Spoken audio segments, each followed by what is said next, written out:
A huge part of being out on the land is just slowing down enough to really understand and appreciate where you came from.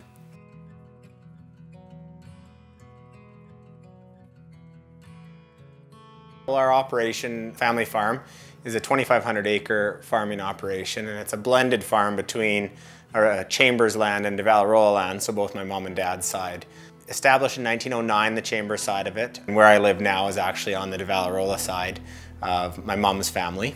And it was homesteaded, broke the land here in the early 1900s, 1903 to 1909. When you're born and raised somewhere and that same place is where the homestead was, it has a lot of value. You know, it has a lot of chapters to where your family came and broke the ground and homesteaded. I get sentimental when every time I farm that piece of land. You know, every time I finish a harvest and see the site, you think, wow, over 100 years of farmers have been doing this. So it's pretty cool.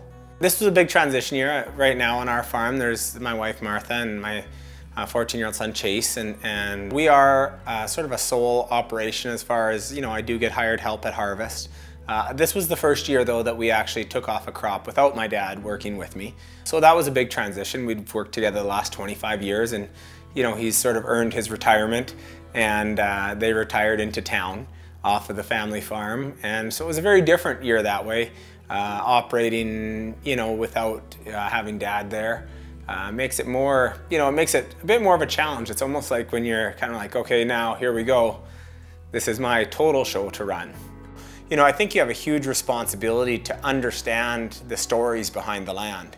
You know, you really are the steward of these stories, and the hard work that went into breaking the land and understanding, you know, the quarters of land. And I mean, farming's a funny business that not many understand anymore because you have a story behind every quarter.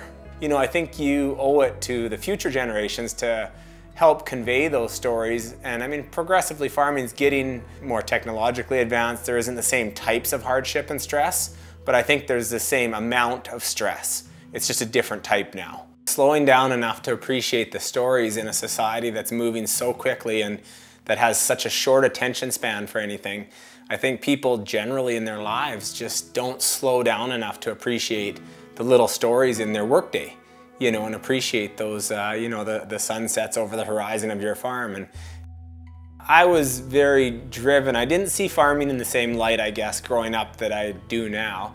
I wanted to be in business. The lure of being in business and you know, the thought of, you know, picking up your briefcase and you know, putting on your suit and going to an office setting or being in some form of business important in that fashion always appealed to me. And you know, it took me till probably my second year of university, probably till I really started to understand that especially farming, the direction it was going is big business. And it's important business, and it's multifaceted in the respect that, you know, just because you're putting on a pair of Carhartts doesn't make the value of your business acumen any different. I think farming is a really, really challenging business from a mental and physical standpoint to stay healthy in.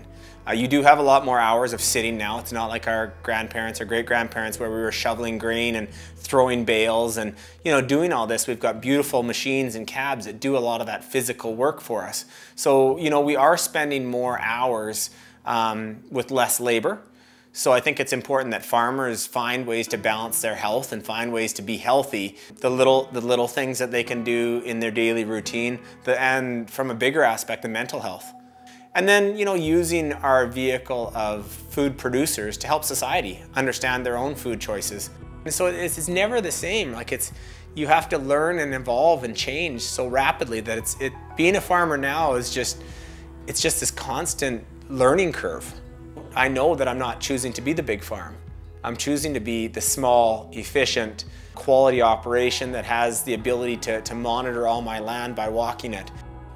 As a modern day farmer, it's a balance of, you know, not letting yourself zone out on the equipment and also, you know, growing and evolving all the time. And I think farming itself, technologically and from a learning perspective, is just so in depth, and there's so much massive amounts of data that it's almost paralyzing, but at the same time, it's still just as simple as it was. You're putting seeds in the ground, praying that it rains and that they grow.